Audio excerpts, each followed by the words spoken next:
Hola amigos y amigas, bienvenidos al podcast de Bárbara Logan.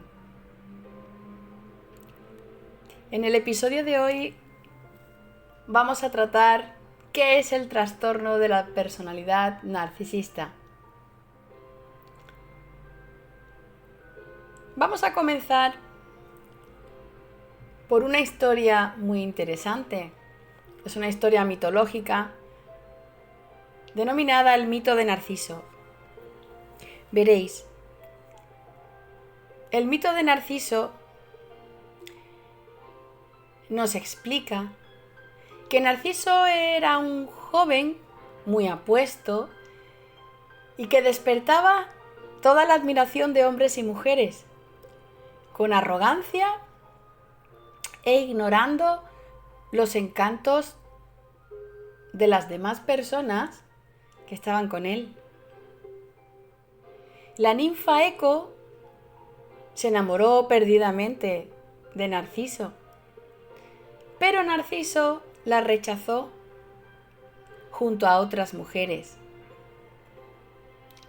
Imaginad el dolor emocional que recibió Eco, que le había entregado su amor verdadero, su sencillez, su verdad, su autenticidad, y Narciso no lo valoró. Eco quedó destrozada, triste, deprimida. Un día Narciso descansaba tras cazar en un lago la imagen reflejada en el agua. Narciso quedó enamorado de esa imagen y quedó tan impactado que dejó de cuidarse por el sufrimiento de no poder conseguir a su nuevo amor, es decir, su propia silueta reflejada.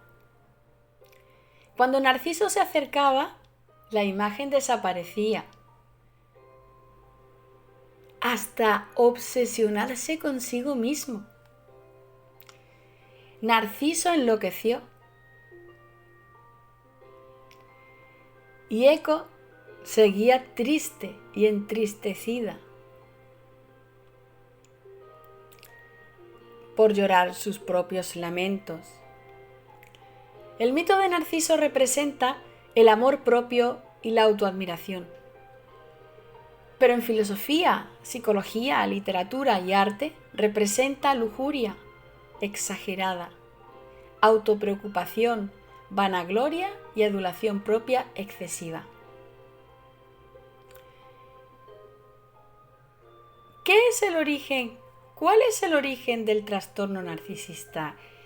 ¿Qué es el núcleo esencial que motiva, causa y genera esta distorsión en las emociones de una persona a la que el manual de psiquiatría DSM-5 ha denominado, por etiquetarlo de alguna manera, trastorno narcisista? Bien, ¿cuál es el origen? Vamos a ver cuál es el origen de este trastorno. Según la teoría de Otto Friedman Kernberg, psiquiatra y buen psicoanalista estadounidense de origen austríaco, el narcisismo tiene sus raíces en las experiencias de la primera infancia, de 0 hasta 6 años. Tiene su raíz exactamente en el momento de madurez de nuestra infancia, hasta los 6. Que aunque el cerebro de una persona no deja de madurar hasta que alcanza unos 24 años, porque sigue, y yo diría durante toda la vida. Pero el proceso de madurez emocional, los científicos, psiquiatras y psicólogos han determinado que se da en las primeras etapas de la infancia de un niño y de una niña. Pues bien, Kernberg centró el origen del narcisismo y del trastorno narcisista de la personalidad desarrollado como tal en un paciente, en las relaciones con madre y padre tempranas en la infancia, como génesis de este trastorno en el adulto.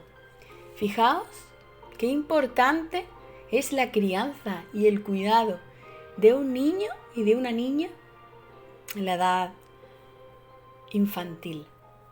Es un defecto en el desarrollo de resolver el conflicto de frustración con la madre o padre, porque el niño o la niña no aceptará nunca y en ese proceso de infancia hasta los 6 años no acepta nunca la frustración de no tener un vínculo total con las demás personas de su entorno, de recibir el rechazo o de percibir abandono físico o emocional, y no desarrolla una personalidad saludable e independiente.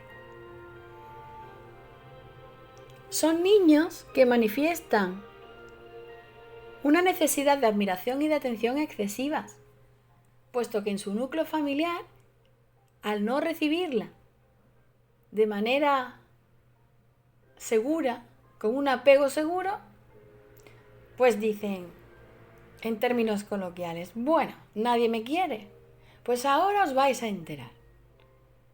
Me tenéis que querer. Son pequeños dictadores, Pequeños, pero se hacen daño a sí mismos. Y dicen, me tenéis que querer, me vais a querer. Y voy a hacer todo en la vida no para quererme yo, sino para que me queráis vosotros. Y este razonamiento es un razonamiento equivocado, porque el futuro narcisista adulto debió haber pensado cuando era niño, vale, estos adultos no me aman, no me respetan, no me quieren, no me premian por quien soy, sino según condicionadamente les va a ellos o por otras razones que no soy yo realmente. Bueno, vale, acepto la frustración, acepto la realidad, acepto el desafío de quererme a mí mismo y a mí misma a pesar de que el entorno no es favorable, a pesar de que mi apego a los demás no es seguro, porque mi madre o mi padre me enseñó a no apegarme de manera segura, que el amor con quien debía amarte por encima de todo en la vida y respetarte, pues no es de alta calidad, para que lo entendáis. No es apego seguro, por lo tanto no es amor. Pero claro, entended que el propio narcisista es una víctima de la realidad que le circunda.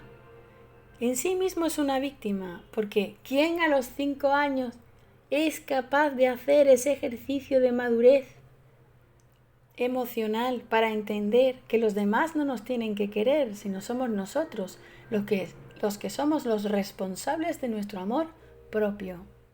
Y no depositar fuera nuestra valía, sino reconocer que lo que valemos, lo somos.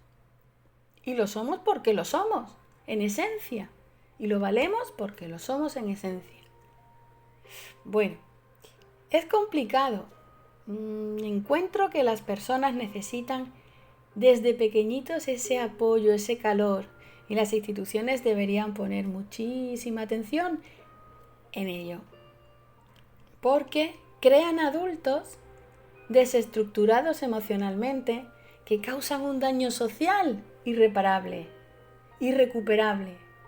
Pero si en la mayoría de los casos hubiera una organización pública y una conciencia pública, millones de narcisistas y personas con rasgos narcisistas fuertes y desarrollados y demostrables en la familia, en la empresa y en la sociedad,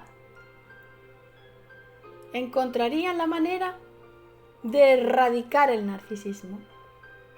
Y se erradicaría puesto que las personas construirían la base de su autoamor propio sobre principios, valores éticos, morales y humanistas, que es prácticamente la base de una identidad personal equilibrada, que a su vez es la base de un equilibrio emocional, que es la paz mental y es el verdadero sentido de felicidad.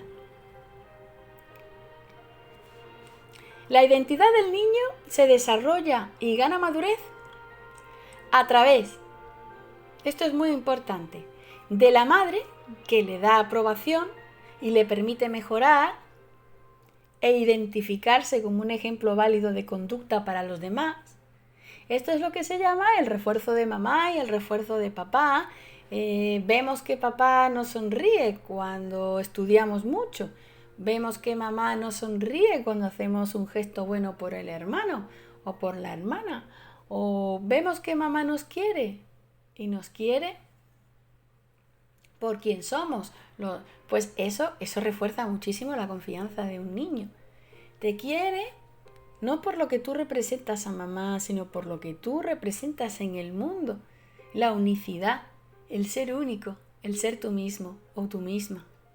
No hay nadie como tú. Los hay diferentes, aunque todos somos semejantes. Iguales en valor humano, con nuestras características, pero somos seres humanos al fin y al cabo. Además, seres humanos que podemos hacer infinidad de tareas, acciones y actividades que al entregárselas a otro ser humano enriquecemos su vida y enriquecemos la nuestra. Esta hermandad humana, global y mundial es el objetivo del ideal de salvación de la humanidad, pero es el camino de la conciencia y del autoaprendizaje de que mi dolor es tu dolor y que si somos capaces de entender nuestras necesidades y nuestras debilidades juntos, seremos capaces de construir fortalezas para nosotros, para ti y para mí.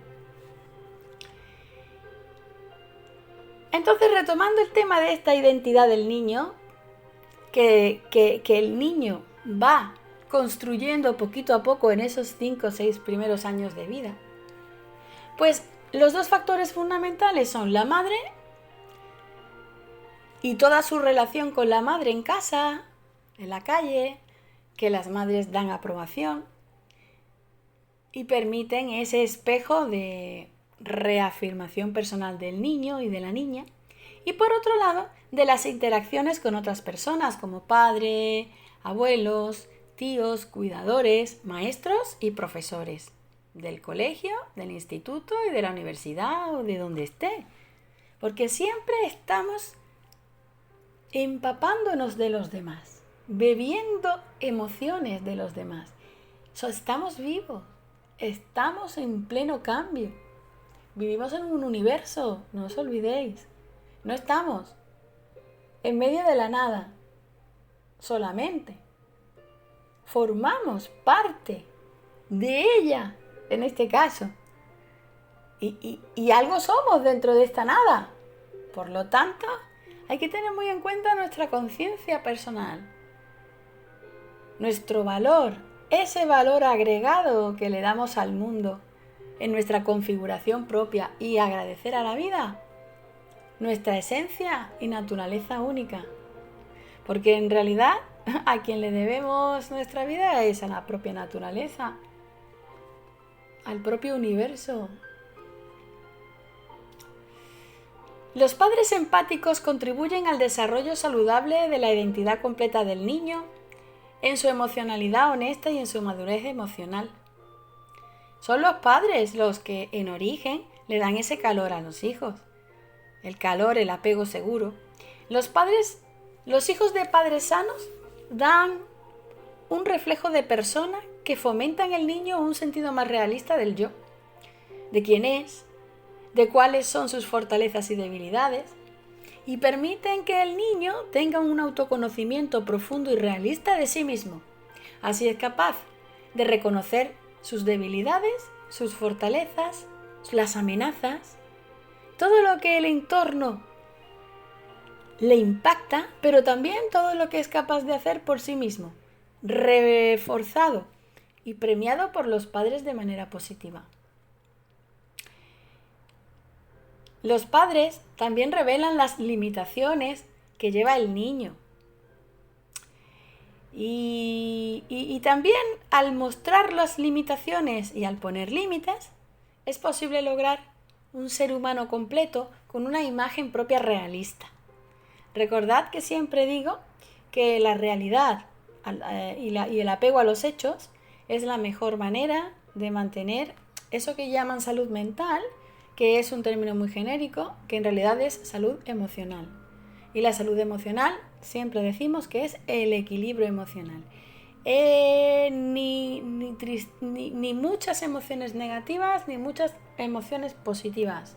Ni nos vamos a la depresión, que es el extremo de la negatividad y de las emociones negativas, ni nos vamos a la euforia, que es el otro extremo de las emociones positivas, sino siempre mantenernos en este punto de equilibrio, como cuando jugábamos en los columpios y buscábamos siempre para montarnos la pareja que nos montábamos como niños, ¿no?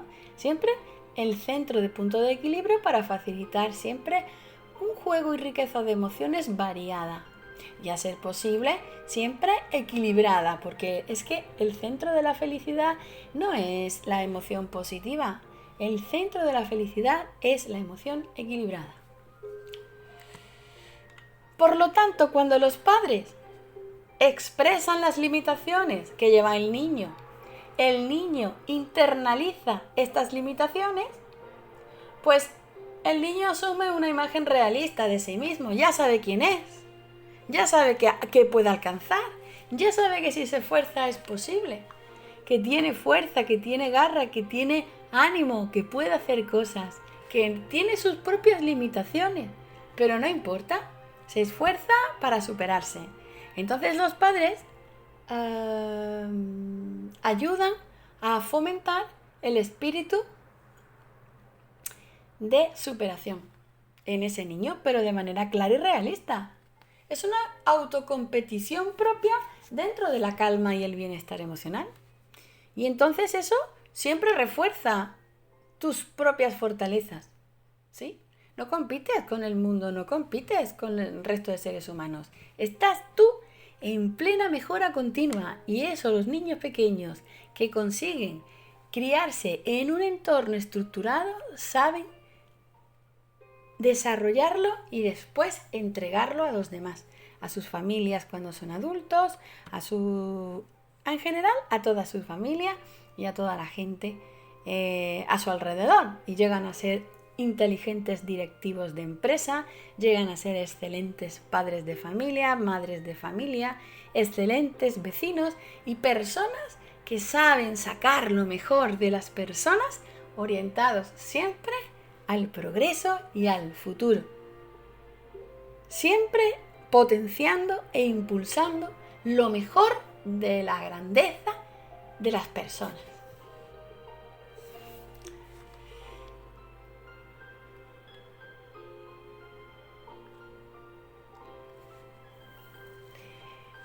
El narcisismo es una detención del desarrollo de la madurez mental del niño o de la niña. Supone una parada en el desarrollo emocional del niño en su autovalidación personal. El yo del niño, en el ahora adulto, sigue siendo grandioso y poco realista, como consecuencia de la crianza deficiente de unos padres no empáticos. En este caso, el niño continúa idealizando a otros para mantener su autoestima mediante la asociación. Eso es muy peligroso, porque no puedes ir idealizando a los demás. ¿Cómo los vas a idealizar? Si idealizas, te sales de la realidad. Y fijaos lo peligrosa que es la idealización en esta sociedad narcisista, porque tenemos Instagram, donde idealizamos a los influencers, y tenemos la televisión, con todo, o YouTube, o Netflix, donde idealizamos hasta personajes cinematográficos, literarios, políticos, empresarios, Y en realidad son seres humanos. Son seres humanos que sí, que son humanos. No hace falta idealizarlos. Pero en el narcisista, pues el narcisismo es una defensa. Esta idealización de los otros es una defensa para mantener su autoestima a través de la asociación, como decimos. Es el resultado de la reacción del niño ante la frialdad y la falta de empatía por parte de su madre y de su padre, quizás debido a un propio narcisismo, negligencia y descuido que tienen los padres sobre sí mismos. Porque sabed que el narcisismo se arrastra de generación en generación. Por eso quiero que me prestéis tanta atención como podáis, porque debemos romper la herencia narcisista milenaria que traemos desde el principio de los tiempos humanos y especies semejantes a lo que hoy reconocemos como humanos. En nuestro cerebro, pues claro, si nacemos en una familia bien estructurada o negativamente estructurada, en nuestro cerebro se produce una serie de químicos y de dolor que al final es muy fácil que ese niño se nos vaya y por lo tanto y descuidemos a ese niño o a esa niña en su crianza. Por lo tanto, el niño se vuelve emocionalmente hambriento de los demás y responde siempre con rabia, ira patológica y cólera a la negligencia, abandono y descuido de la madre y del padre. Imaginad, desde este punto de vista, la defensa narcisista refleja el intento del niño por refugiarse en algún aspecto del yo que evoca admiración en los demás. Al decir nadie me quiere, me voy a sobreesforzar todo lo que pueda y más hasta la muerte y el final de mis días para que todo el mundo me halague, me ame, me reconozca y yo sea admirado, querido y aceptado por los demás. Cuando en realidad este niño no necesita nada de eso, solamente necesita aceptarse a sí mismo. El autoconocimiento, que es la base fundamental de la madurez emocional. El propio autoconocimiento de tus debilidades, de tus fortalezas, de tus capacidades, de las oportunidades y la plena confianza y autoseguridad en ti. Pero este niño está ciego, por lo tanto, traslada el amor de sí mismo, que debería darse a sí mismo, traslada este amor y lo deposita como si fuera un foco de luz en la otra persona. De manera que la otra persona nunca es un semejante, siempre es un objeto de adoración que refleja un espejo en el que el narcisista se cree grandioso porque idealiza a la otra persona. Pero después de la idealización vendrá la destrucción del objeto de deseo porque realmente ese objeto no existe. Es una distorsión, es una salida de realidad absoluta. Porque realmente el amor está dentro de ti, el que tú te respetas, el amor que tú respetas dentro de ti mismo. Y cuanto más respeto y autorrespeto crezca dentro de ti, mayor respeto y amor a los demás eres capaz de dar. Y amor significa muchas cosas, significa respeto, significa cohesión, colaboración, unión, ayuda, fusión con las emociones y con la realidad del resto de seres humanos en este mundo. El niño se vuelve tan emocionalmente hambriento y tan irascible que esta defensa da como resultado un sentido de sí mismo más grandioso, inflado y exagerado. Imaginad cómo él no se siente querido y la niña no se siente querida, pues este es el verdadero origen del narcisismo. Al carecer de una figura materna acogedora, aparece la exageración de necesidad de amor que tiene este niño, porque son todos unos necesitados de amor.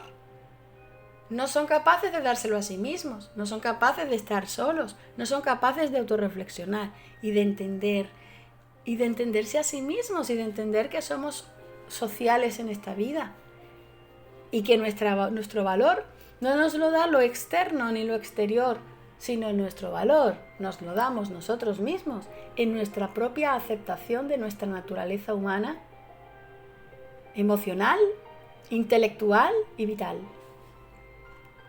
El narcisista es grandioso, pero inseguro, vulnerable y cuestiona todo este vacío así existencial. Imaginad el dolor de una persona que sufre este trastorno. Por eso no quiero estigmatizar en ningún momento a los narcisistas, pero sí debemos alertar a las personas que no son conscientes de que este tipo de falta de madurez emocional en la infancia existe, para que los demás podamos estar prevenidos y podáis estar atentos, conscientes y protegidos ante la vulnerabilidad que presenta alguien que siempre se considera con unos delirios de grandeza desproporcionados a la realidad y que son capaces de volverte al revés como un calcetín, dar la vuelta a la tortilla de toda tu identidad, si me permitís la metáfora, y cambiaros completamente los esquemas, siempre y cuando no tengáis los esquemas de vuestra estructura emocional sólidos y basados en vuestros valores, principios éticos, morales y humanistas. Eso es fundamental, porque cuando tienes principios, tienes valores. Recordad, tienes esencia, tienes un límite, ¿entendéis? Los valores nos ayudan a basar esto que es emocional, que no lo vemos, pero que lo sentimos, a basarlo de una estructura. ¿Recordáis, por ejemplo, es muy divertida la imagen de Groucho Marx que decía, ¿no? Mire, yo tengo estos valores, pero que no me importa, que si quiere, tengo otros. Bueno, pues esta ironía inteligente de Groucho Marx realmente viene a definir pues esta personalidad narcisista, o personas que sin ser narcisistas, ni histriónicos, ni borderline o límite, ni tener desarrollado un trastorno de personalidad, pues realmente tienen doble máscara. No puedo tener hoy unos principios y mañana otros principios. Debo de tener una solidez estructural, una arquitectura emocional sólida de principios, valores y conocimiento y autoconocimiento propio para poder ofrecer al mundo más seguridad y confianza a los demás, para que se sientan en un entorno de seguridad y podamos construir dentro de un apego seguro. Por eso es muy importante, son muy importantes las personas que cohesionan los grupos, las personas líderes, las personas que por encima del ego son capaces de amoldar, liderar y llevar con flexibilidad y adaptabilidad al grupo a su máxima expresión. ¿Entendéis?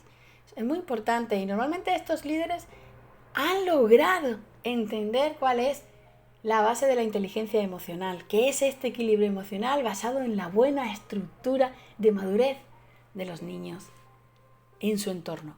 Pero no significa que todas las personas, todas las personas de este mundo que han madurado emocionalmente han vivido en entornos idílicos. Y ese es otro tema que veremos en un siguiente podcast. Por lo tanto, el narcisista es grandioso, pero inseguro, vulnerable, cuestionando esta inseguridad vital. Es una persona con una historia infantil de relaciones sociales insatisfactorias que como adultos poseen una visión grandiosa del yo que fomenta de manera desesperada con una dependencia conflictiva de los demás. ¿Sabéis que son tóxicos? Tóxicos, tóxicos. Porque siempre se mueven en el conflicto con una facilidad enorme. Como Pedro por su casa, ¿sí? Entonces, tienen una dependencia conflictiva de los demás brutal. Y este es un punto muy importante que debéis anotar. No son personas independientes emocionalmente. No se separan, no cortan ese cordón umbilical nunca con su madre, puesto que siempre están buscando de manera inconsciente el reconocimiento materno que nunca llegará. El decirles, hijo, eres una maravilla, eres maravilloso, te quiero como eres, te quiero con tus virtudes y tus defectos, te quiero completo, te quiero total, eres una creación maravillosa de la naturaleza. Y eso es lo que espera el narcisista, que se le recuerde, se le refuerce y se le diga todos los días. Porque su madre nunca se lo dijo, nunca se lo demostró emocionalmente, nunca le alimentó emocionalmente. No se lo dijo, porque si se lo dijo, después se contradijo. Después ya no era así, después le abandonó.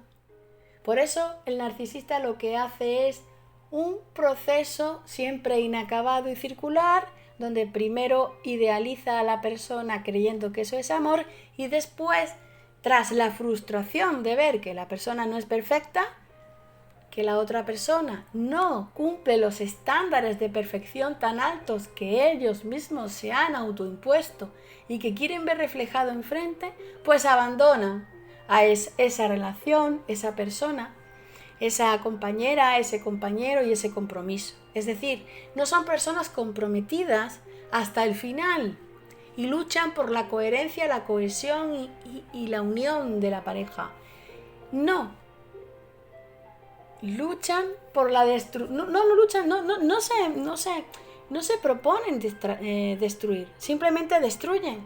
Porque es su modus vivendi. Es su forma de actuar. Si ellos reconocieran que son semejantes e iguales al resto de las personas con el mismo valor y con distintas capacidades, estas personas ganarían una humildad que sería la llave de su felicidad completa, porque no tienen que, están esclavizados en vida, no tienen por qué aguantar pues tanto que aguantan para una miseria de atención, una limosnita de éxito puntual. No, eso me gustaría que se hiciese una reflexión profunda y que si alguna persona se identifica en este trastorno narcisista o cree que tiene rasgos narcisistas, que se ponga inmediatamente en manos de los expertos que le pueden ayudar a reconducir esta falta de gestión emocional tan llamativa, tan alarmante y que al final siempre va a afectar a su propia vida, porque las personas empáticas con madurez emocional somos felices, independientemente del entorno. Y ellos no, ellos dependen del entorno y del resto de las personas para sobrevivir. Y no pueden sobrevivir por sí mismos, sin acaparar, absorber y robar la atención de los demás. Entonces es muy importante que los demás estemos protegidos, reservados y entendamos que no podemos regalar nuestra vida otorgando atención a personas que no nos revierten la misma atención verdadera, genuina y auténtica. Porque si fuese mutuo estaríamos hablando de amor. El amor es recíproco, mutuo.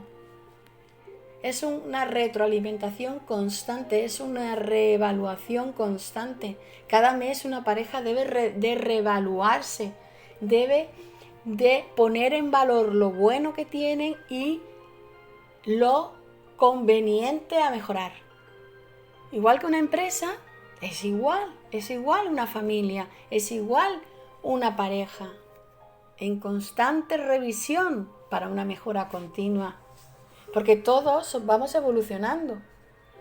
todos vamos avanzando, todos cambiamos y entonces las relaciones también cambian. Por eso, para manejar ese juego de equilibrio emocional es necesario la madurez propia, la reflexión, el interés genuino por la otra persona. Y vincularse es muy peligroso.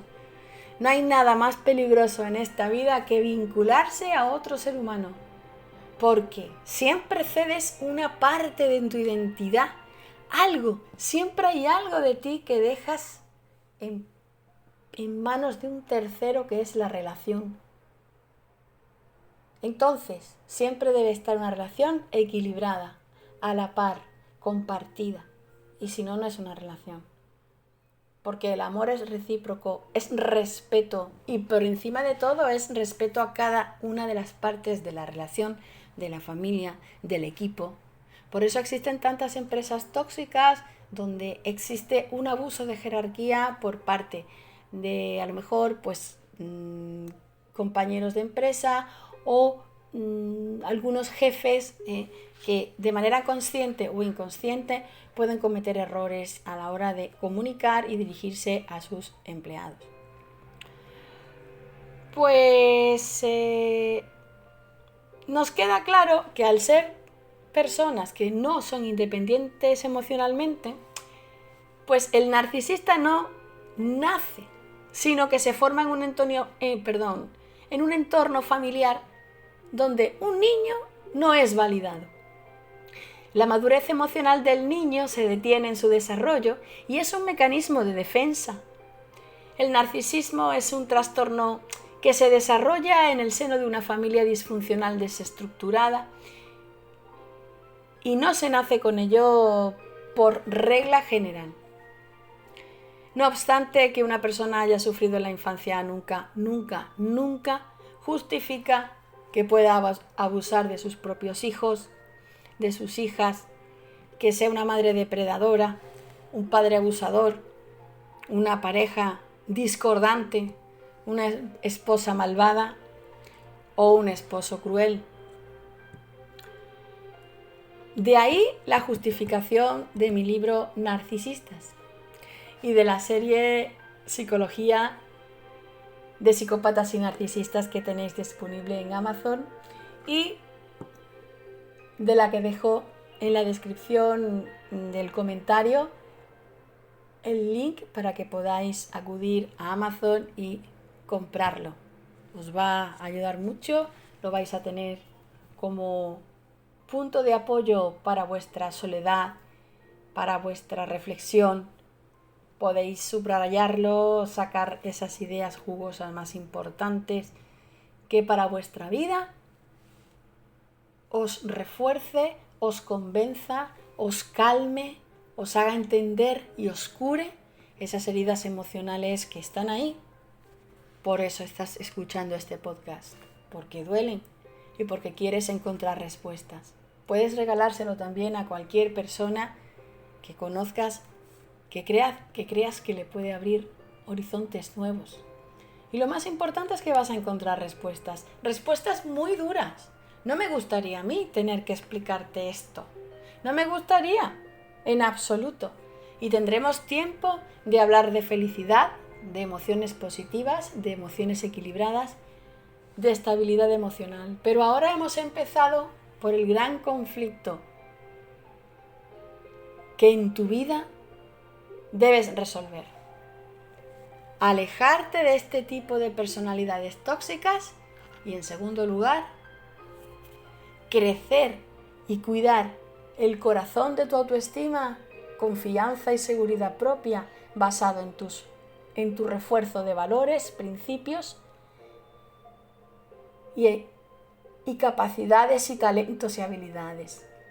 Que todo eso es lo que conforma tu identidad personal y lo que te da toda la fuerza y el jugo para ir construyendo tu vida desde una base sólida y poder emprender o poder tener otro tipo de miras, de perspectivas en la vida, de ilusiones, de proyectos creativos. Si te gusta pintar, si te gusta leer, si te gusta crear, si te gusta un hobby en concreto, pues tú no puedes trabajar y no puedes centrarte en tu hobby ni ser feliz cuando tú tienes a unas personas que solamente están contigo para succionar tus energías positivas. Y tu energía positiva se concreta y se define como empatía, como capacidad de liderazgo, capacidad de colaboración, capacidad de ayuda, capacidad de entendimiento. Tú no puedes regalar ese regalo y ese valor tan bueno en ti cuando no hay una reciprocidad de vuelta, porque el narcisista nunca va a cambiar a pesar de que tú crees y tienes la creencia limitante de que realmente el narcisista cambiará, porque alguna vez verá tus cualidades, pero ya te digo, ya te avanzo desde aquí, que el narcisista no cambia, como vamos a ver en el próximo podcast. Y además no solo no cambia, sino que nunca te ayudará a crecer. Siempre robará de ti toda esa savia pura hasta destruirte. Porque necesita de ti para no destruirse a sí mismo, no ser consciente de la realidad y distraer ese dolor existencial tan duro, tan doloroso. Esa herida que quema como fuego. Un fuego impresionante que lo destruye, como el fuego de Doñana.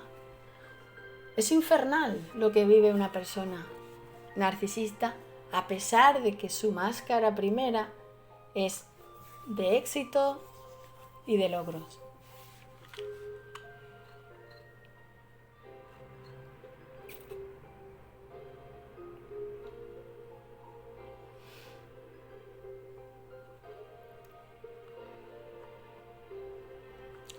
Por eso viene la justificación de este libro. Partimos del origen disfuncional de estas relaciones familiares en las que la víctima se mueve. Y al sentirse reflejado en esta dura realidad, pues yo sé que tú quieres recuperar tu identidad como ser humano y conectar con tus propias emociones reales, porque el narcisista te ha hecho mucho daño. Tú no tienes por qué evolucionar como lo ha hecho el narcisista de forma patológica. Tú tienes la grandeza de tus propias emociones, porque en todo ser humano hay grandeza. Y tú tienes ese regalo de la vida. Tienes el regalo de las emociones. Y gestionarlas es tu poder. Igual que es dificultoso ese autoconocimiento de la gestión emocional, pero es la clave. Y ahí está tu poder, tu serenidad, tu autocontrol. Debes de ser estratega y prudente a la hora siempre de entregarte y vincularte a las personas por tu propia protección emocional. No por inseguridades ni por desconfianza, por tu propia protección emocional. Vivir de forma plena es tu derecho moral y sentirte dolida y dolido por una infancia vacía, como hace el narcisista, es una desgracia, pero tú, como paciente y como doliente de un narcisista, no tienes por qué asumirlo como algo propio y llevarlo como una carga. No es tu carga, aquí tienes todas las respuestas, no es tu responsabilidad y no es culpa tuya, que es precisamente todo lo que quiere decirte el narcisista. Que la culpa es tuya de todo lo que pasa, de su abandono cuando te abandona y te descarta. No obstante, con tu identidad completa, nadie puede hacerte pequeña o pequeño ante la vida. No lo olvides. El narcisismo, además, es un problema médico de finales del siglo XIX. ¿Sabéis qué fue descubierto a finales del siglo XIX? Los antecedentes del narcisismo se centran a finales del siglo XIX con las aportaciones de Havelock Ellis en el año 1898, definiendo el autoerotismo como la tendencia a absorber los sentimientos sexuales en la autoadmiración, similar al mito narcisista que acabamos de mencionar al comienzo de nuestro podcast. Posteriormente, Pollnack emplea el término narcisismo vinculado a las perversiones sexuales y conductas por las que una persona trata su cuerpo como un auténtico objeto sexual vamos, como un jarrón, como un objeto, en este caso sexual, al que le ofrece la complacencia hasta que se satisface completamente. ¿Habéis visto cómo la mente del narcisista es una mente distorsionada? Es distorsión de la realidad. Porque ver nuestro cuerpo como un mero objeto sexual significa que también los cuerpos de los demás son mero objeto sexual para mi satisfacción personal. Con lo cual, imaginad la catástrofe emocional en la que vive una persona con rasgos narcisistas. Es horroroso. Por eso es muy importante que si te notas que tienes estos rasgos, frena. Busca ayuda y busca apoyo. Apoyo social, apoyo psicológico. Porque te estás autodestruyendo y al final de tus días vas a terminar solo o sola. Porque la gente empática terminará alejándose de los narcisistas. Y si tú eres una víctima del narcisista, ten mucho cuidado porque el narcisista te abandonará. Siempre te abandona un narcisista y siempre gana. Esta es otra de las claves que debes apuntar en tu cuaderno o en tu diario. El narcisista siempre gana. Nunca le ganarás a un narcisista. No puedes. Porque él siempre gana. Tiene su autoconciencia mental de que gana. Aunque después, en su interior, tiene la completa conciencia de que su complejo de inferioridad existe. Le duele. Le duele muchísimo además. Sanger amplía el narcisismo a la homosexualidad. Fijaos qué tema tan delicado. Pero yo lo voy a exponer porque así está en la literatura científica. Sanger amplía el narcisismo a la homosexualidad. Él entendía ya en el siglo XIX que el narcisismo es común en los seres humanos, cosa que es muy importante tener en cuenta. Todos tenemos ese patrón de comportamiento narcisista, igual que tenemos la empatía, los empáticos. El narcisismo está en todos los seres humanos. Pero Sanger lo interpreta como una sobreevaluación de nosotros mismos en los niños y en cierto sentido de protección en adultos.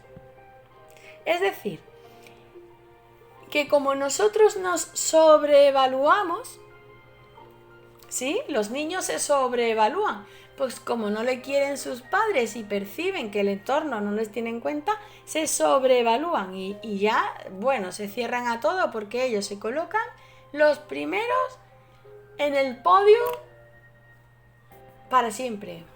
Ellos tienen que ser adorados. Y cuando se hacen adultos, esta sobreevaluación se convierte en una especie de protección y defensa, como hemos dicho, en los adultos. Pero claro, ni la sobreevaluación de nosotros mismos, ni la protección de los adultos a modo de grandiosidad, se consideran patológicas. Claro, se consideran patológicas porque son fijaciones, son obsesiones. Ni tú estás sobrevalorado sobre nadie, ni tú te tienes que proteger de nadie. Por eso son fijaciones y obsesiones muy profundas y manifestaciones extremas, exageradas de tu propio cuerpo y de tu propia valía personal. Por eso vemos esas exageraciones, esa ampulosidad, esa pomposidad. Es una barbaridad y en esta sociedad narcisista lo vemos cada día.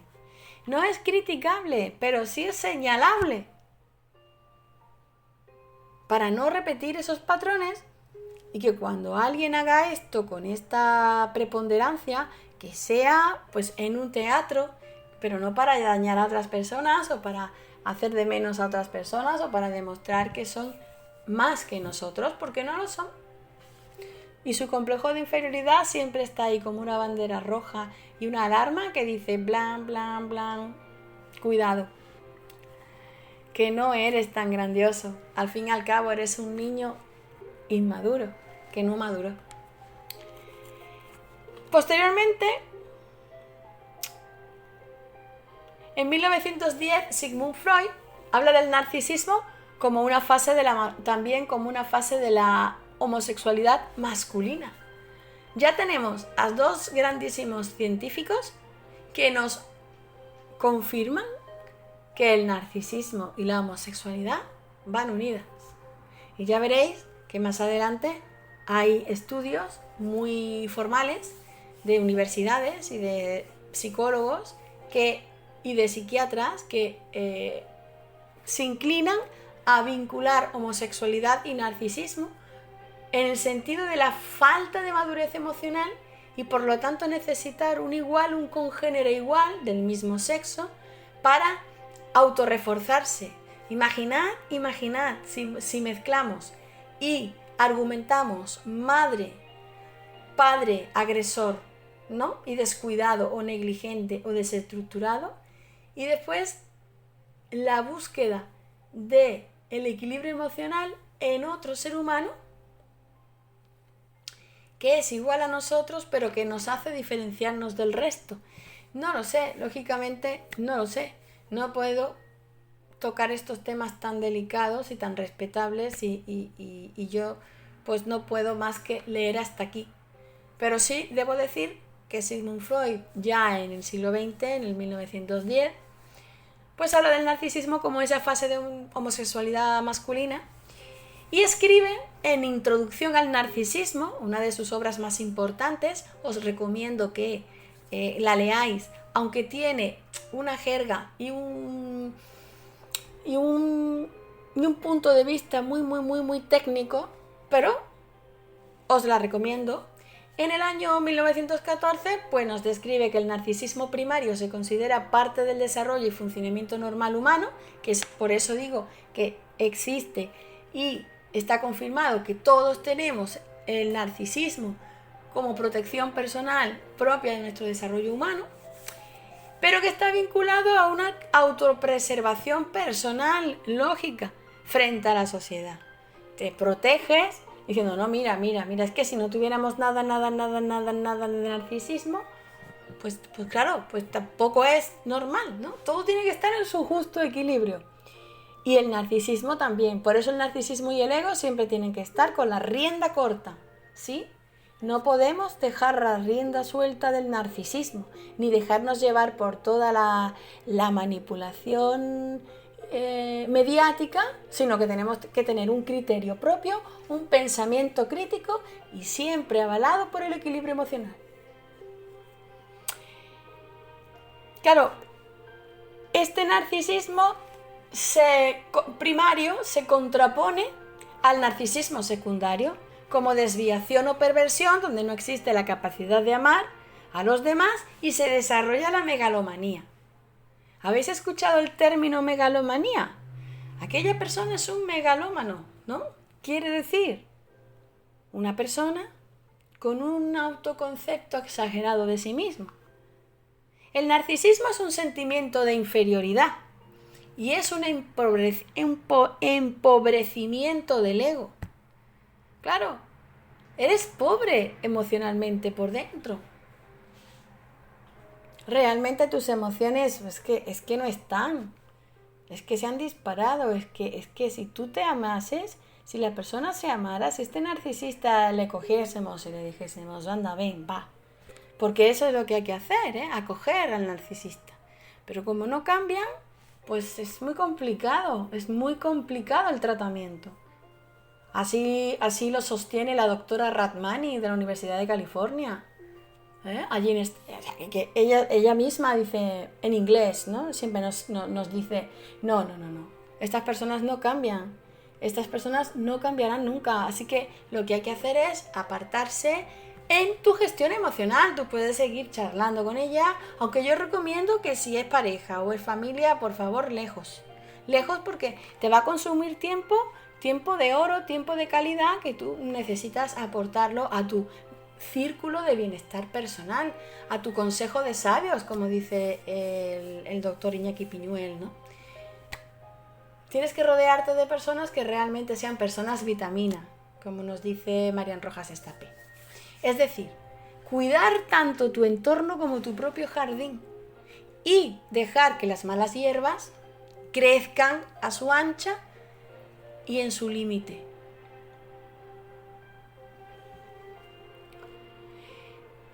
Por lo tanto, este sentimiento de inferioridad y empobrecimiento del ego del narcisismo nos hace entender que ya Freud en 1920 emplea el término de herida narcisista, que define como aquello que viene a disminuir la autoestima del yo y que destruye la identidad personal de la persona y de las personas con las que trata el narcisista, porque proyecta esta propia herida en sus víctimas, te acusa de lo que él es, tú te haces responsable de que tú, ¿no? Te haces responsable de sus actos propios.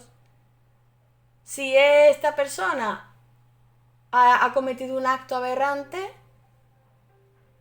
proyecta en ti la aberración, haciéndote culpable mediante la culpa tóxica y haciéndote responsable de algo que ni va contigo ni has hecho, pero en una ensalada de palabras va a tratar de manipular tu criterio, esencia, seguridad, identidad, estabilidad emocional. Bien, tu identidad emocional tienes que tenerla muy clara, tienes que tenerla clarísima. Además lo hemos visto en pandemia. Hay que tener las bases emocionales tan sólidas, pues como el Teide, como la montaña del Teide o del Everest, o la cordillera de los Andes. Ser roca sólida, sabiendo que debemos también agregar la flexibilidad del mar y la frescura del mar en tu vida. En 1920 Freud habla de esta herida narcisista y Otto Rank más adelante define el narcisismo con respecto a la vanidad y a la autoadmiración propia. Imaginad, hemos hablado de homosexualidad, hemos hablado de sobrevaloración, hemos hablado de protección de uno mismo a modo de defensa, hablamos de vanidad y hablamos de autoadmiración. El narcisismo es un mecanismo defensivo que produce un profundo encierro y depresión abismal, puesto que desde el principio en la agenda oculta del narcisista, la relación interpersonal con otros seres humanos que considera inferiores resulta mentira, engañosa e inexistente. Porque el narcisista no va a elegir a otro narcisista para destruirlo. Pueden existir relaciones narcisistas autodestructivas recíprocamente. Puede, claro que puede existir, pero en general el narcisista lo que necesita son tus emociones positivas y equilibradas para robarlas, succionarlas y alimentarse de tu dolor. El narcisista te cambia y te gira toda tu potencialidad en negatividad.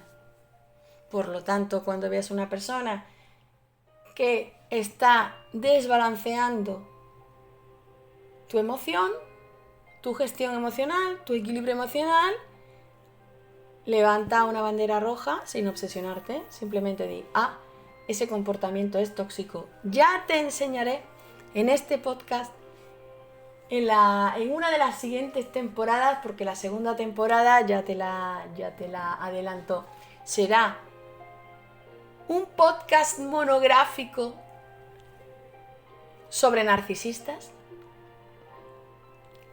como este, pero en este caso con una tuerca, una vuelta de tuerca más ajustada y más dolorosa, que es el trastorno antisocial de la personalidad, o llamado coloquialmente psicopatía en la literatura científica.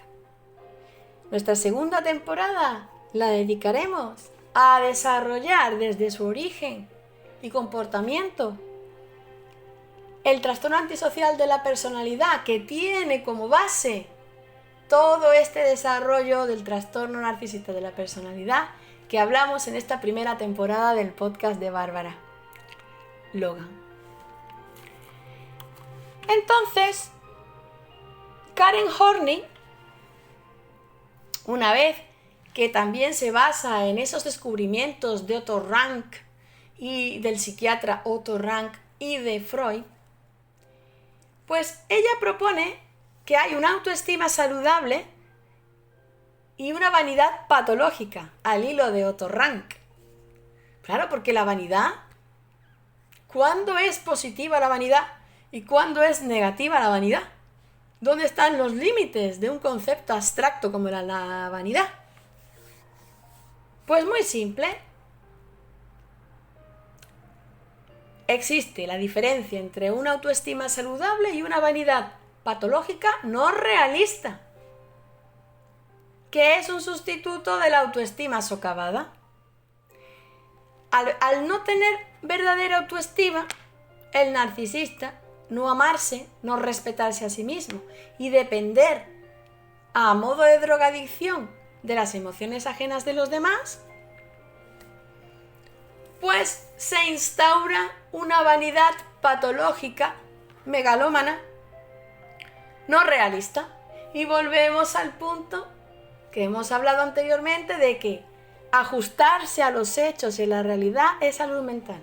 Sin embargo, el narcisista se autoencumbra, se vanagloria y se añade unas características infladas, inexistentes, irreales y por lo tanto no realistas, fuera de la realidad, no realistas. Por eso siempre anda equivocado, porque una persona sencilla, una persona humilde, una persona inteligente, una persona luchadora, esforzada, es realista. Una persona social es realista. Pero una persona impostada socialmente, donde requiere ser el centro y el foco de atención, pues vive en una desgracia constante, porque es que eso no le puede dar felicidad. Le va a aumentar la dopamina, que es la hormona de la satisfacción del placer, pero en ningún caso va a aumentar la serotonina, que es la hormona de la serenidad, la calma, la reflexión y la verdadera tranquilidad mental. Es la paz, es la felicidad, es el amor absoluto, es la tranquilidad, pero que no son términos abstractos, inalcanzables, no. Es una realidad. Cuando estás estable emocionalmente, eres feliz. Y que no se os olvide que la verdadera y auténtica misión del ser humano es ser feliz. Nada más. Todo le podemos agregar todo lo que queramos alrededor. Pero, ¿de qué sirve todo lo que haya externo alrededor si el ser humano no es feliz? Traduciendo feliz por ese equilibrio emocional tan esencial. Y entender es curar, entender todo esto, entenderte y autoconocerte, y entender el entorno, que en este caso es el entorno narcisista, de las personas que nos rodean, que pueden tener esos trastornos o esa toxicidad, pues nos hace todavía valorar y buscar buscar esta introspección y reflexión hacia nuestra propia felicidad. Anne Reich también explica que el narcisismo es una autoestima patológica. Claro, es una autoestima exacerbada. Es patológica, es como una enfermedad, ¿no? Es que el yo es el yo súper, yo soy súper, ¿no? Egoístamente soy lo más. Y claro, eso en palabras muy coloquiales, pero es así. Y entonces esta autoestima patológica enfermiza mantiene la grandiosidad y deshace los sentimientos de insuficiencia innatos y desarrollados por el niño narcisista. Anne Reich definió el narcisismo como la estrategia de vanidad narcisista compensatoria que en realidad demuestra un fallo de madurez emocional que da lugar a una ansiedad hipocondríaca y depresiva. O sea, estamos hablando de una agresión interna permanente y exagerada que el narcisista se hace a sí mismo. Como os he dicho, un infierno en su interior. Y la autoconciencia desmedida de uno mismo es lo que a él y a ella, tanto hombres como mujeres, les reporta una pseudo satisfacción personal, porque esa autoconciencia exagerada y desmedida sobre los demás les refuerza una verdad inexistente, pero el narcisista es feliz en su realidad mágica, que no es una locura delirante en el sentido de un trastorno bipolar o una esquizofrenia, que es otro tipo A dentro del manual de psiquiatría DSM-5. No. Es una falta de realidad concreta. Es una falta de realidad por la patología de una autoestima inflada.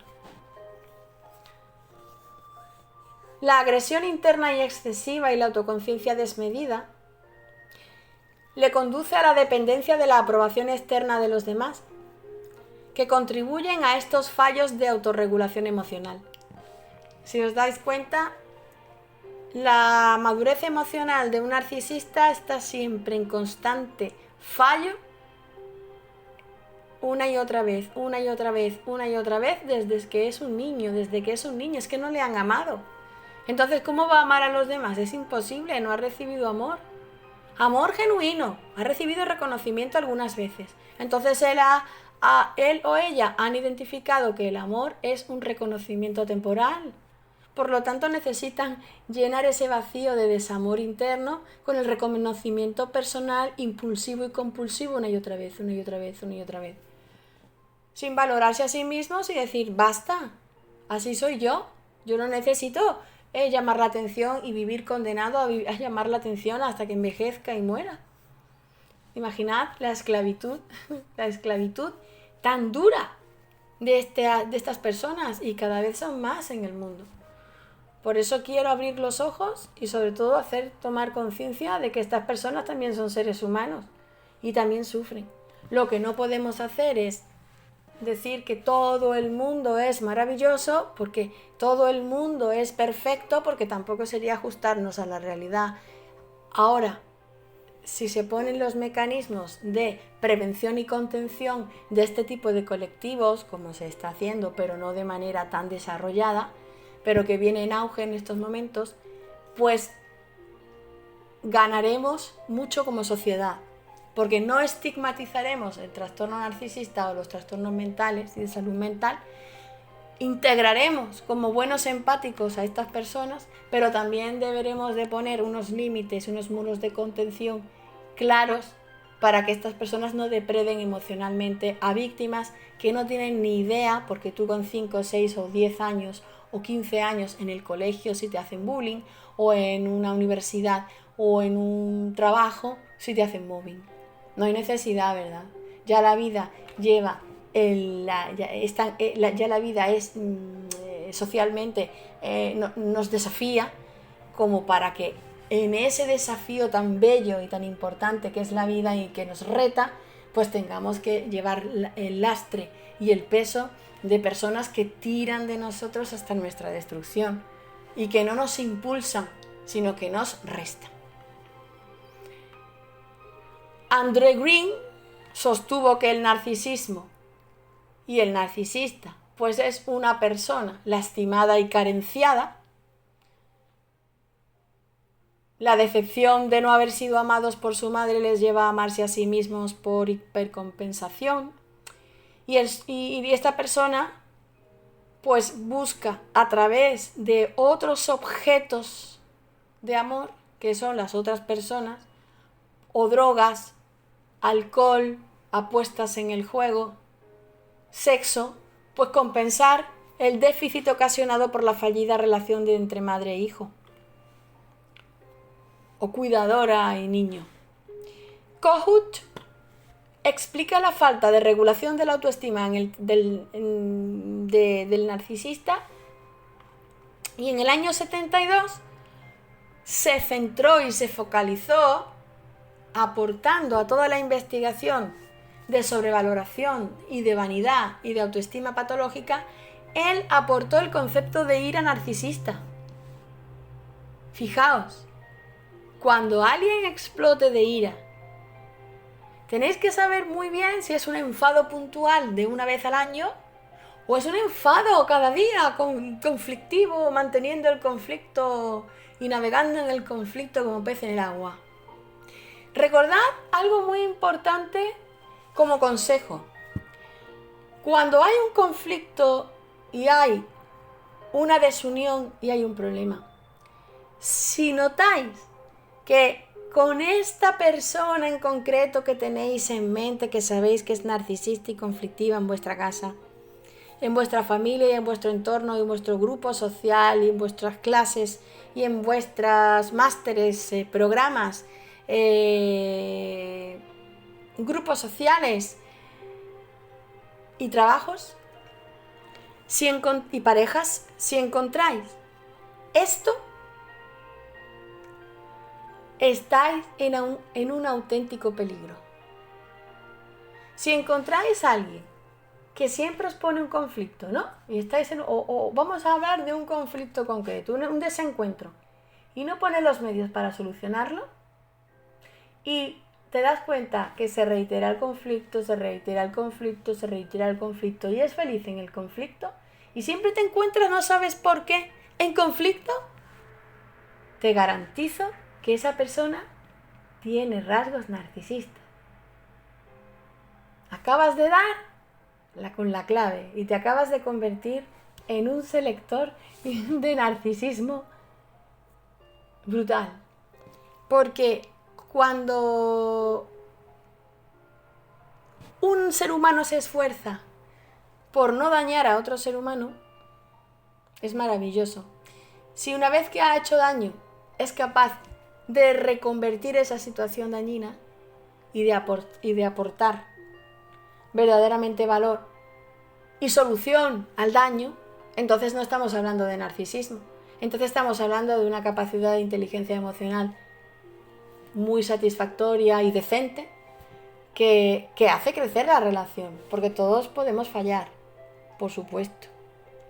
Pero cuando veáis que por más argumentos y más explicaciones y más sentido común y argumentaciones inteligentes le deis a una persona y esa persona sigue fallándote emocionalmente y es una experta manipuladora del conflicto, por favor, salte inmediatamente de esa relación. No te conviene, no la necesitas. Te está destruyendo. Y lo más importante, que no hay tiempo que perder en esta vida. No permitas que personas conflictivas te roben tiempo. Puedes ser elegante, educado y salirte rápidamente de la relación tóxica. Salte rápido. El tiempo pasa. Y la vida es ser feliz. Así que no pierdas ni un segundo en ser feliz. Céntrate en ti, en tus proyectos, en tu autoconocimiento, en tu autovaloración, en tu silencio, en tu autorreflexión, en tu autovaloración personal. Y sal del conflicto, sal de esa relación, salte. Otto Kemper volvió a observar que efectivamente estas personas tienen un grado de reverencia en sus interacciones con otras personas. Siempre hacen un poco, pues eso, siempre están agradando, pero de una manera no es auténtica, es fingida, con lo cual algún día te encontrarás que esa persona ya no te va a agradar más, porque sacará su lado oscuro, esa psicología oscura de estas personas tan poco empáticas. Claro, todo es un ejercicio de llamada de atención, Solo buscan llamar la atención para tener un poquito de amor, que es lo que ellos han creído que es el amor y han madurado de manera errónea como amor y entienden como amor y denominan amor. Entonces hacen mucha reverencia a otras personas, tratan de rodearse con personas muy influenciables en la sociedad. Son personas con una necesidad grande de ser amados y de ser admirados por los demás. Por eso mantienen una imagen impoluta. No solamente por agradar a la otra persona y ofrecer un buen servicio o ofrecer una buena atención, sino que ellos mismos se contradicen. Porque ese autoconcepto exagerado de sí mismos y su necesidad desmedida de admiración y atención a los demás, pues después la disfrazan de una humildad fingida y se contradicen. Por eso es muy fácil a lo largo del tiempo descubrir todas las mañas y trampas que han perpetrado a los demás. La vida emocional de estas personas es superficial y tienen poca empatía por los sentimientos y el dolor de los demás. No disfrutan de la vida, solo disfrutan de la admiración y la validación de otras personas. Los atributos que otros le asignan y las propias fantasías grandiosas que ellos creen de sí mismos como si fuera una película de Netflix. Se sienten inquietas, están realmente aburridas cuando desaparece esa aparente gloria externa. Imaginar cuando llegan a casa. Se hunden, no son nadie, se sienten vacíos, se cierra el telón. Y una de las características más importantes que debéis tomar nota en vuestro cuaderno es el aburrimiento narcisista. El aburrimiento narcisista y el aburrimiento psicopático son verdaderamente unos puntos clave muy importantes, al igual que la ira patológica que hemos visto y el sentimiento de grandiosidad. Raskin and Hall desarrollaron el inventario de la personalidad narcisista o NPI para medir niveles no clínicos del narcisismo, que veremos en este volumen. También se tomaron en cuenta criterios del DSM-3 para el trastorno de personalidad narcisista. James Masterton, en 1981, consideró que el paciente que manifiesta un trastorno narcisista está continuamente motivado para buscar la perfección en todo lo que hace, para mostrarse perfecto, para aspirar a conseguir riqueza, poder, belleza y encontrar modos de exposición pública que reflejen y hagan a los demás que admiren su grandiosidad fingida, impostada y no auténtica. Debajo de esta fachada defensiva se encuentra un auténtico vacío, lleno de rabia, de envidia patológica y de dolor.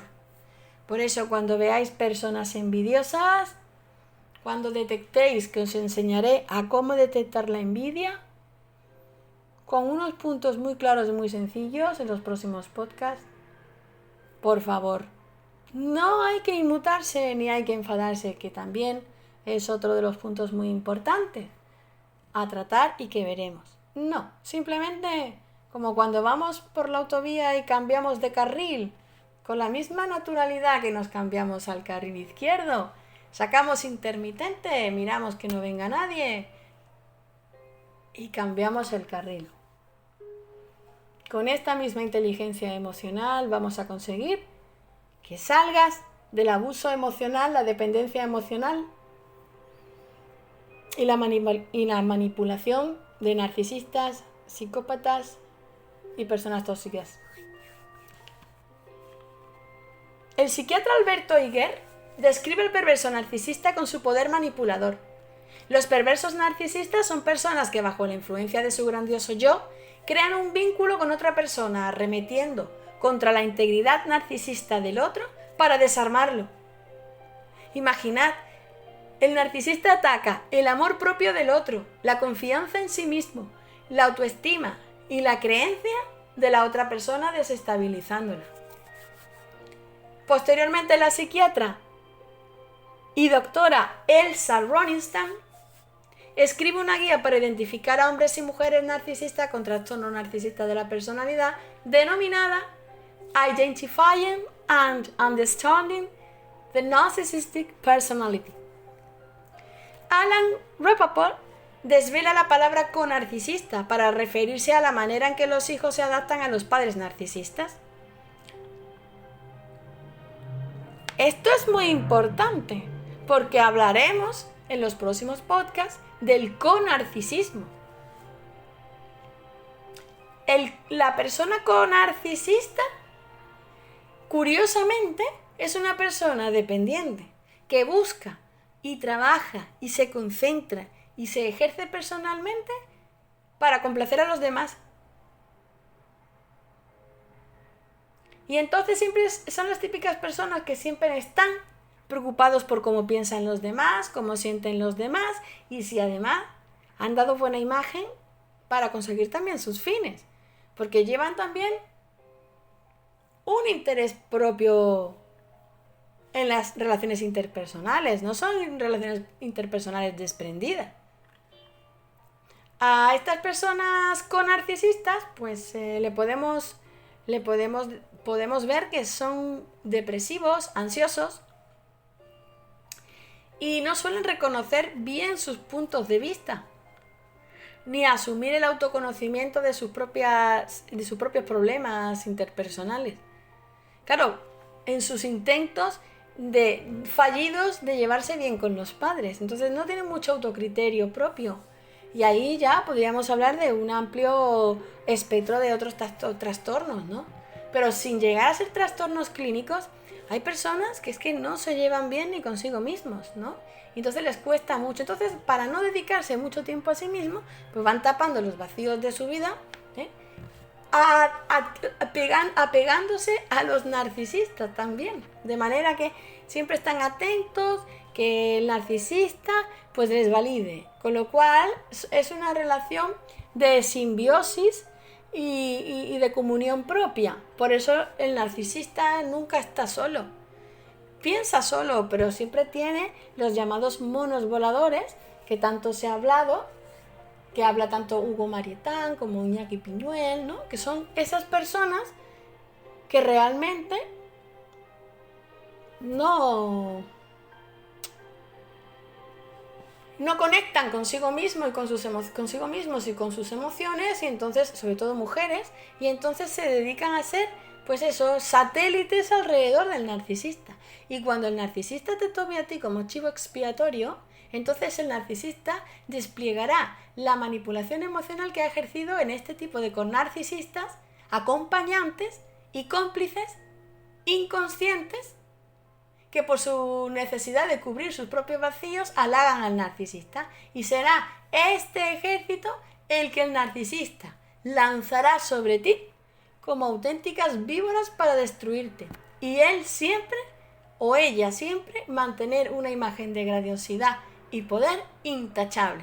Le cuesta mucho trabajo, porque imaginad que en vez de estar tranquilos en la playa o tranquilos en la naturaleza o tranquilos en la montaña o tranquilos leyendo un libro, formándose y pensando en su autoconocimiento, en qué hice bien, qué no hice bien, cómo puedo mejorar este área mía personal, en vez de estar autoconociéndose, están utilizando a los demás, que tampoco aman, como herramientas, como objetos manipulados contra esa persona que ha elegido como víctima.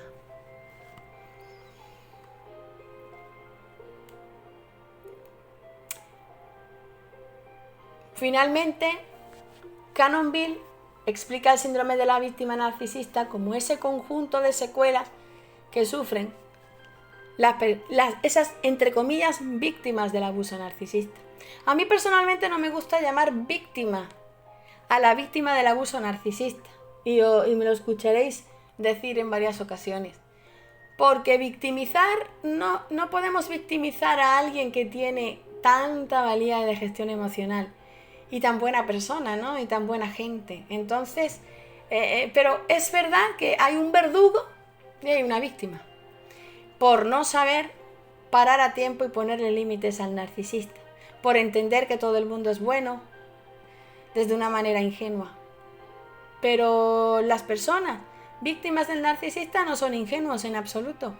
Al contrario, sienten curiosidad y verdadera inteligencia y voluntad en ayudar al narcisista. Siempre están ayudando al narcisista, pero el narcisista siempre se saldrá con la suya porque siempre gana, como hemos dicho. Y entonces siempre buscará la salida para argumentar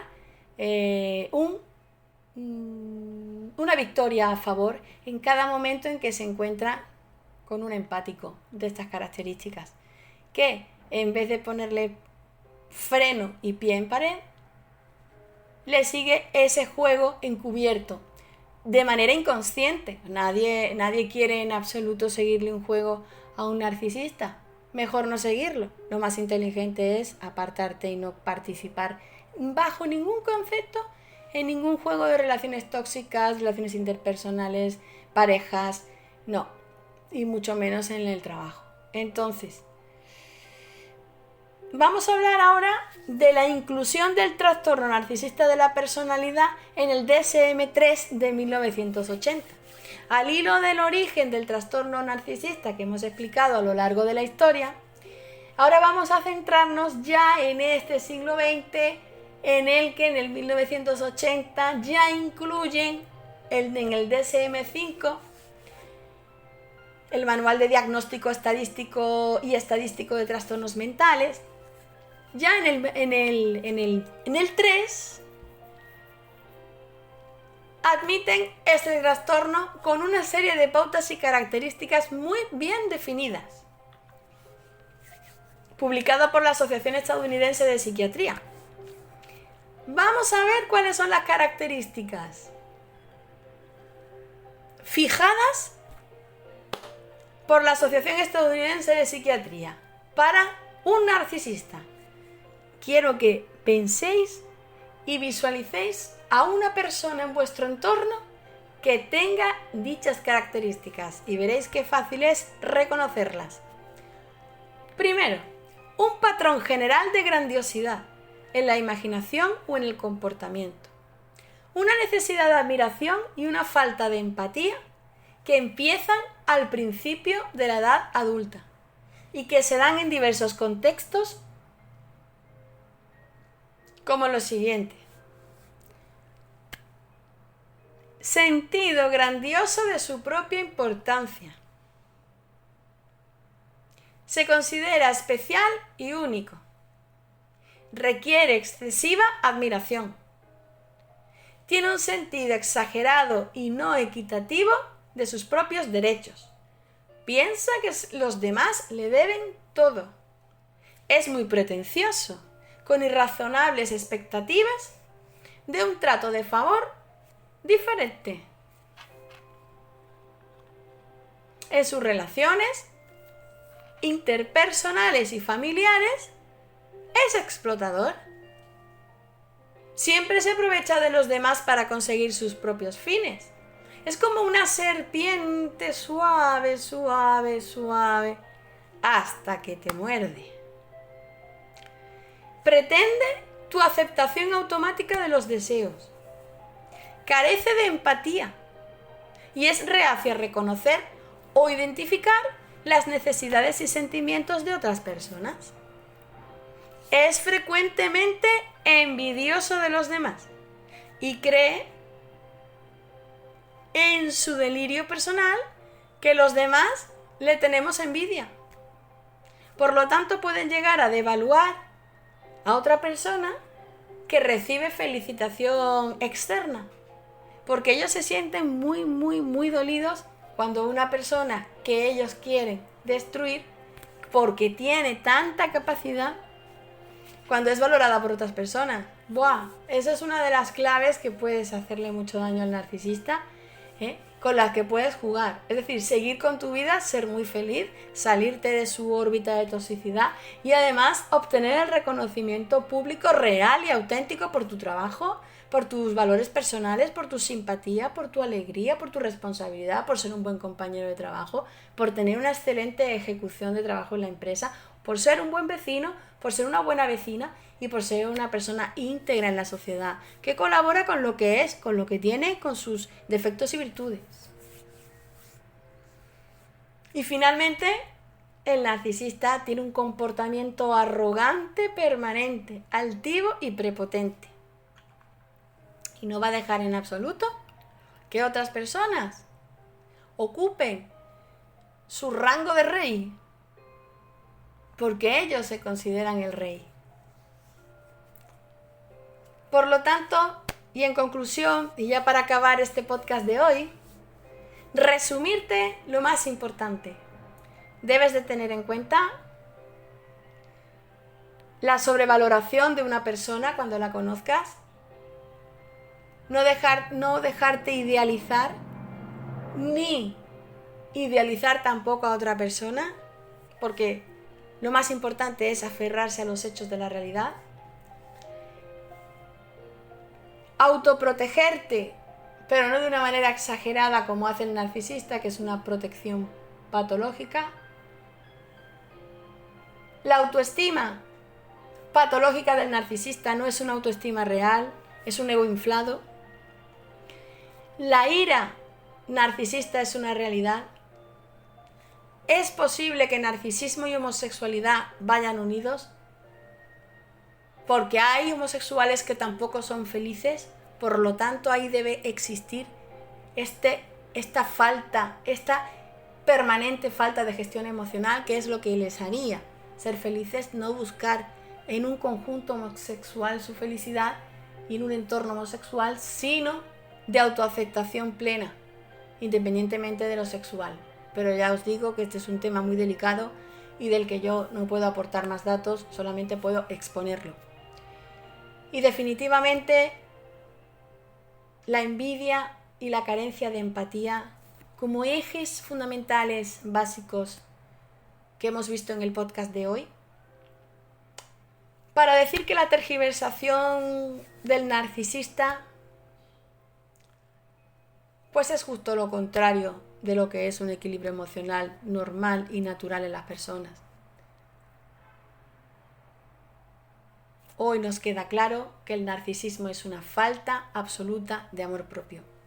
Si quieres continuar sabiendo más de este tema monográfico preparado en este programa de la primera temporada del podcast de Bárbara Logan, te emplazo al siguiente podcast y te invito a comprar mi libro en Amazon, Narcisista. Un beso, nos vemos en el siguiente podcast y muchas gracias por escucharme y estar ahí.